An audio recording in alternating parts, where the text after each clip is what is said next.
नाज़रीन सामीन, ये जो आब ज़मज़म है इसके बारे में अहादीस मुबारका में भी इसके बारे में आता है कि ये पानी जो है ये दवा भी है, गज़ा भी है। अगर आप इसको बीमारी के लिए, इसको शिफा के लिए पीते हैं तो ये आपको शिफा देता है, और अगर आप भूखे हैं इसको पिएंगे तो ये आपकी भूख को भी ख़त्म करेगा। एक तो ये इसके बारे में कि ये दवा भी है और ये गज़ा भी है, एक ये। दूसरा ये कि ये पानी जो है ये कभी ख़राब नहीं होता। आप घर में कोई बोतल में पानी रखें तो वो कुछ अरसे बाद आप देखेंगे तो वो ख़राब हो जाता है। ये वाहिद ऐसा पानी है जो कभी ख़राब नहीं होता। दूसरा ये कि इस पानी के अंदर कभी तरी नहीं आती। पानी के ऊपर बाज़ दफ़ा ज़्यादा अरसा रहने की वजह से उसके ऊपर एक तरी जम जाती है।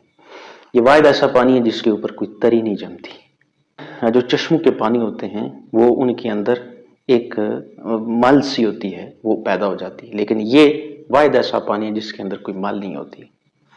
दूसरा ये कि आप इसको अगर एक